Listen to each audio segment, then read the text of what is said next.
मैं राइटर बाबू आशीष रिंकू आप लोग तो अपना चैनल में स्वागत करता हूँ। तो आप लोग के बीच फिर से होली का मैटर लेकर आए हैं। अंकुश राजा के पुराने ट्रेड के ऊपर, जो अंकुश राजा का सॉन्ग था पियवा ते डरे, उसी के ऊपर मैं होली का सॉन्ग लेकर आया हूँ। देवर भौजाई का मैटर है। तो अच्छा लगे तो मेरे चैनल को सब्सक्राइब करें और लाइक कमेंट करना ना भूलें। तो देर न करते हुए चलते हैं मुथड़े की तरफ। तो मुथड़ा तो सीधे मैं डमी देता हूँ।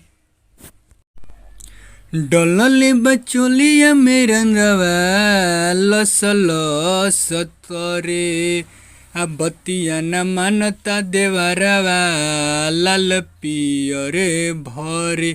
डलले बचोलिया में रंगवा लस लस तरे, आ डलले बचोलिया में रंगवा लस लस तरे। बतिया न मानता देवरवा लाल पियरे भरे, आ बतियो न मानता देवरवा लाल पियरे भरे। तो ये है मुथड़ा। कैसा लगा लाइक कमेंट कर जरूर बताएं। चलते हैं फर्स्ट अंतरे की तरफ। देखिए फर्स्ट अंतरा क्या है। यही चल तेरे साथी बिगड़ल बा मोरे रहनवा, चढ़िए ते होलिए में ऊपर लुटता मोरे धानवा। यही चल तेरे साथी बिगड़ल बा मोरे रहनवा, चढ़िए ते होलिए में ऊपर लुटता मोरे धनवा। छुअताई जहाँ जहाँ हम ते आज जसे बर, छुअताई जहाँ जहाँ हम ते आज जसे बरे।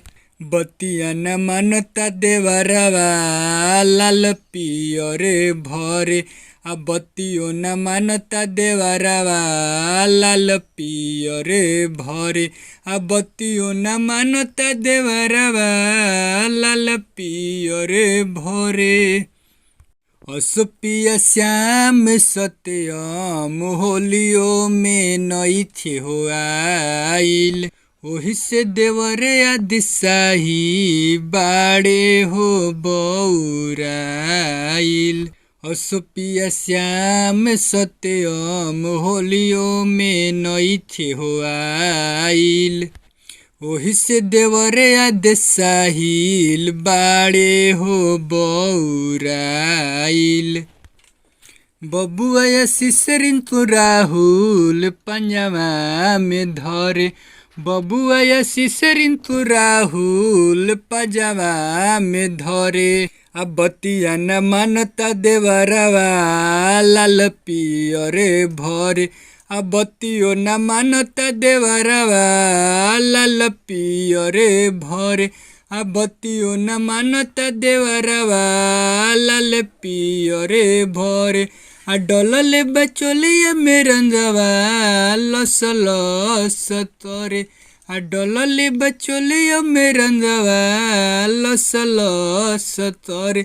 आ बतिया न मानता देवरवा लाल पियरे भरे, आ बतिया न मानता देवरवा लाल पियरे भरे।